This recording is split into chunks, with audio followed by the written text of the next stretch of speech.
ആനക്കര കുമ്പിടി റോഡിൽ പരന്നുകിടക്കുന്ന പാതയോരത്തെ പ്ലാസ്റ്റിക് മാലിന്യം നീക്കം ചെയ്യുമെന്ന് വാർഡ് മെമ്പർ പി.സി. രാജു.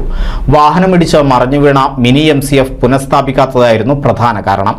മാലിന്യം നീക്കം ചെയ്യുന്നില്ലെന്ന് ചൂണ്ടിക്കാട്ടി കഴിഞ്ഞ ദിവസം NCV ചാനൽ വാർത്ത സംപ്രേഷണം ചെയ്തിരുന്നു. റോഡിലെ കുഴി വെട്ടിക്കുന്നതിനിടെ നിയന്ത്രണം വിട്ട ഓട്ടോറിക്ഷ ഇടിച്ചാണ് മിനി MCF മറിഞ്ഞത്. മറിഞ്ഞുവീണ MCFിലെ മാലിന്യമെല്ലാം ഹരിതകർമ്മസേന അംഗങ്ങൾ പിന്നീട് പാതയോരത്ത് താൽക്കാലികമായി കൂട്ടിയിടുകയായിരുന്നു. മഴ പെയ്തതോടെ ഈ മാലിന്യമെല്ലാം പാതയോരത്ത് പരന്നു കിടന്നു. ഇതുമൂലം വിദ്യാർത്ഥികൾ ഉൾപ്പെടെയുള്ളവർ റോഡിലൂടെയാണ് നടക്കുന്നത്. ഇത് വാഹനാപകടങ്ങൾക്കും വഴിവെച്ചേക്കുമെന്ന പരാതിയും ഉയർന്നു. പ്രദേശത്ത് തെരുവ് നായ്ക്കളുടെ ശല്യവും രൂക്ഷമായി. ഹരിതകർമ്മസേനയെ ഏൽപ്പിക്കാതെ മിനി MCFിന് സമീപം പ്ലാസ്റ്റിക് മാലിന്യം അലക്ഷ്യമായി കൊണ്ടിടുന്ന പ്രവണതയുമുണ്ട്. ഇതിന് മാറ്റമുണ്ടാവണമെന്നും തൊട്ടടുത്ത ദിവസം തന്നെ പ്ലാസ്റ്റിക് മാലിന്യം നീക്കം ചെയ്യുമെന്ന് വാർഡംഗം പി.സി. രാജു NCV ന്യൂസിനോട് പ്രതികരിച്ചു. അതേസമയം അപകട വളവിലാണ് mini MCF സ്ഥാപിച്ചതെന്ന പരാതിയുമുണ്ട്.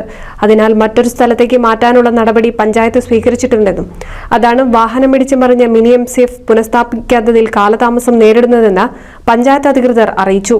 NCV news Thrithala. കേരളത്തിലെ number 1 broadband cable TV network കമ്പനിയായ കേരള വിഷൻ ഇന്ന് ഇന്ത്യയിലെ ആദ്യ 10 ബ്രോഡ്ബാൻഡ് കേബിൾ TV സേവനദാതാക്കളുടെ പട്ടികയിൽ ഇടം നേടിയിരിക്കുന്നു.